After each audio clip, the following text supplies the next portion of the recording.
अस्सलाम वालेकुम। Lecture number 19 chapter number 11 sampling and sampling distribution.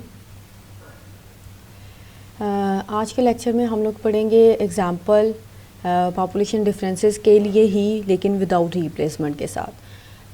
अगर क्वेश्चन में आपको बताया जाए कि विदाउट रिप्लेसमेंट के साथ सारा क्वेश्चन सॉल्व करना है तो कैसे क्वेश्चन सॉल्व करेंगे।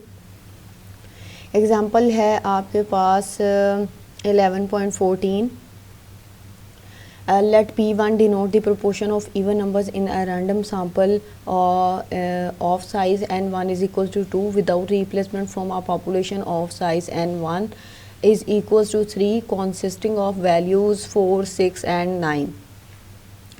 फर्स्ट पॉपुलेशन आपकी बेस करती है 4, 6, 9 पर। रैंडम सैम्पल जो आपने लेना है वो 2 साइज़ का लेना है। विदाउट रिप्लेसमेंट आपने ऑल पॉसिबल सैम्पल सेलेक्ट करने हैं और प्रोपोर्शन जो आपने फाइंड आउट करनी है वो इवन नंबर्स की फाइंड आउट करनी है।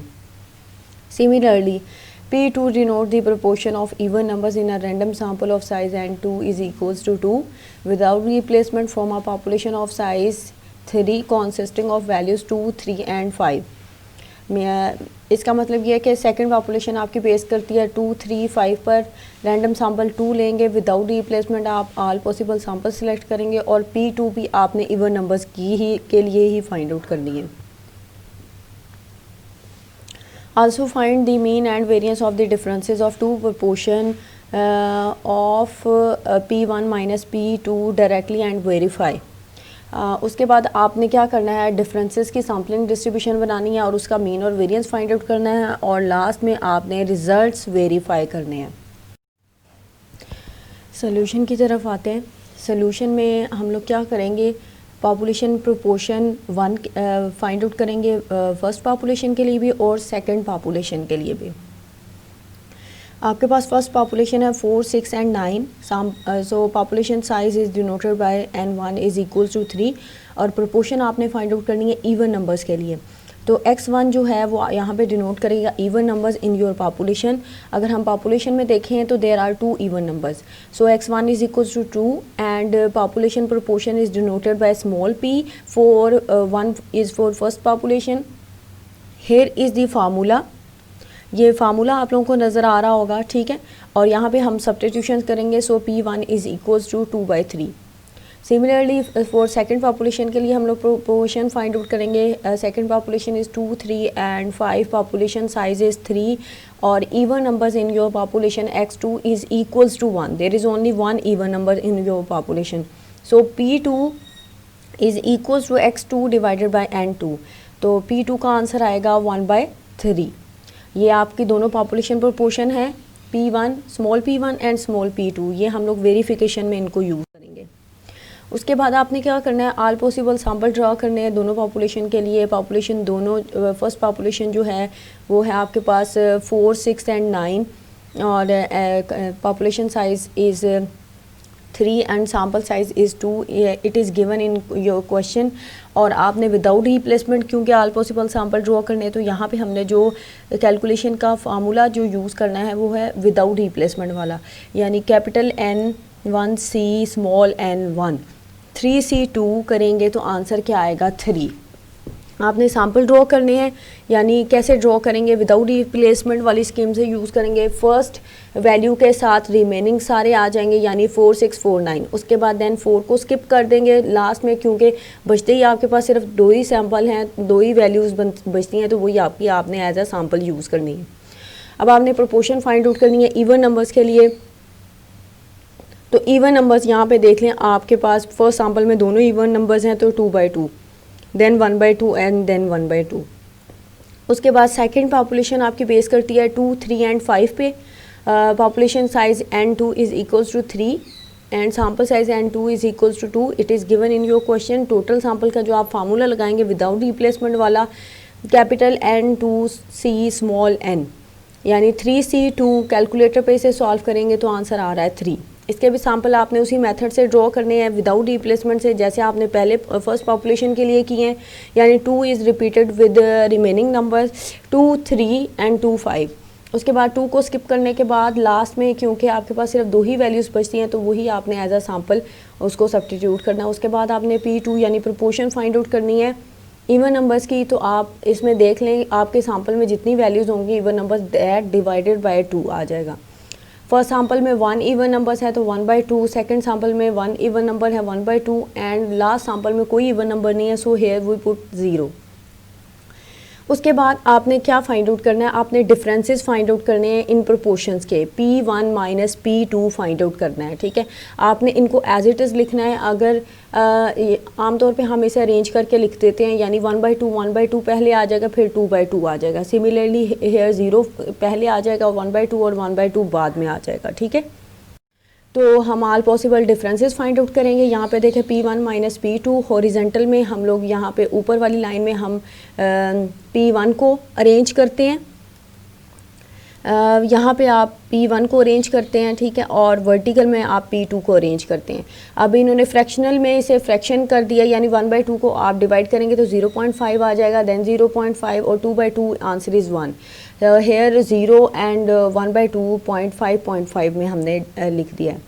उसके बाद आपने डिफरेंसेस फाइंड आउट करने हैं। डिफरेंसेस आपने कैसे फाइंड आउट करने हैं, P1 में से P2 माइनस करेंगे, यानी 0.5 में से आप ये फुल कॉलम माइनस करेंगे, ये आपका आंसर आ जाएगा, ठीक है। यहाँ पे क्योंकि सेम वैल्यू है, सेम वैल्यूज़ को आपस में माइनस करेंगे तो 0 आंसर आ जाएगा। अब सेकंड वैल्यू सेम है तो उसके भी कॉलम का आंसर सेम आ जाएगा। उसके बाद आप 1 में से ये सारी वैल्यूज़ माइनस करेंगे, यानी 1 minus 0 answer is 1, 1 minus 0.5 answer is 0.5, 1 minus 0.5 answer is 0.5। ये जो आपके पास इनर सेक्शन बन रहा है ये आपका डिफरेंसेस का है, और ये कितनी वैल्यूज़ हैं, 9 वैल्यूज़ हैं। अब आपने इन वैल्यूज़ की आपने सैम्पलिंग डिस्ट्रीब्यूशन बनानी है। अगर आप इस टेबल के अंदर देखें तो आपके डिफरेंसेस की पॉसिबल वैल्यू कौन सी बन रही है, 0, 0.5 एंड देन 1। जब आपने सैम्पलिंग डिस्ट्रीब्यूशन इसकी बनानी है डिफरेंसेस की, तो आपने जो रिपीटेड वैल्यू है वो जो वैल्यूज़ हैं वो आप लिख देंगे अरेंज करके 0, 0.5 एंड देन 1, और उसके बाद उसकी फ्रिक्वेंसी काउंट कर लेंगे। 0 4 टाइम आया है, 0.5 भी 4 टाइम आया है, और फिर 1 जो है ओनली 1 टाइम आया है। उसके बाद f into P1 minus P2 करेंगे, यानी हर फ्रिक्वेंसी को इसकी रिस्पेक्टिव फ्रिक्वेंसी पे डिवाइड कर देंगे, ठीक है। उसके बाद आपका थर्ड कॉलम कैसे आएगा, फर्स्ट कॉलम को जब आप सेकंड कॉलम से मल्टीप्लाई करेंगे तो ये आपका थर्ड कॉलम आ जाएगा। उसके बाद अगेन जब आप फर्स्ट कॉलम को फोर्थ कॉलम से मल्टीप्लाई करेंगे तो आपका ये लास्ट वन जो फिफ्थ कॉलम है ये आपके पास आ जाएगा। उसके बाद सिंपली आपने क्या करना है, आपने जस्ट कॉलम को टोटल कर लेना है। न्यूमरेटर सेम है तो डिनोमिनेटर सेम है तो न्यूमरेटर्स को ऐड कर लें, और यहाँ पे भी आप के डिनोमिनेटर सेम है तो आप जस्ट न्यूमरेटर को ऐड कर लें, ठीक है। ऐड करने के बाद ये जो कॉलम टोटल आ रहा है आपके पास ये हम लोग यूज़ करेंगे, क्योंकि ये हम लोग यूज़ करेंगे मीन और वेरिएंस को फाइंड आउट करने के लिए, ठीक है। ये कॉलम टोटल आपके पास आंसर आ रहे हैं, ये वाले 2 आंसर आ रहे हैं, इनको हम नेक्स्ट यूज़ करेंगे। मीन और variance of the sampling distribution of P1 minus P2 is given below. Mean का फार्मूला वही हम लोग यूज़ करेंगे जो हम लोगों ने लास्ट लेक्चर में विद रिप्लेसमेंट के साथ यूज़ किया। अगर आप लोग देखें तो ये फार्मूला सेम है, जस्ट यहाँ पे जो डिफरेंस आ रहा है डिनोट करने का डिफरेंस आ रहा है, क्योंकि जो स्टैटिस्टिक जिसकी आप सैम्पलिंग डिस्ट्रीब्यूशन फाइंड आउट करते हो यहाँ पे हम उसी को लेके चलते हैं। इसका आंसर था 3/9। इस कॉलम का टोटल क्या था, 3/9। इसको डिवाइड करते तो 1/3 is the answer of mean of the sampling distribution of P1 minus P2। Similarly variance find out करेंगे। वेरिएंस के लिए भी सेम फार्मूला जो हम लोगों ने लास्ट लेक्चर में यूज़ किया था वही यहाँ पे यूज़ करेंगे। 2/9 is the fifth column answer, minus इसका स्क्वायर आ जाएगा 1/9, और after subtraction your answer is 1/9। उसके बाद लास्ट में आपकी आती है वेरिफिकेशन। वेरिफिकेशन में म्यू P1 माइनस P2 यानी mean of the sampling distribution of P1 minus P2 is equal to the difference between the population proportion. जब स्टार्ट में हमने जो first population proportion find out की थी वो थी 2/3 and second population proportion is 1/3। इन दोनों को माइनस करेंगे तो 1/3 आंसर आएगा, which is equals to the mean of the sampling distribution of P1 minus P2। So first property आपकी वेरीफाई हो गई है। Second property is about variance sigma square P1 minus P2, यानी variance of the sampling distribution of P1 minus P2 is equals to this. अगर आप लोग यहाँ पे देखें ये वाली टर्म और ये वाली टर्म हम लोगों ने लास्ट लेक्चर में यूज़ की थी, लेकिन यहाँ पे एडिशन क्या है इस करेक्शन फैक्टर की। और आप लोगों को याद होगा जितने भी क्वेश्चन हमने विदाउट रिप्लेसमेंट के साथ किए हैं उन सब में ये फाइनाइट करेक्शन फैक्टर लाजमी आता है, ठीक है।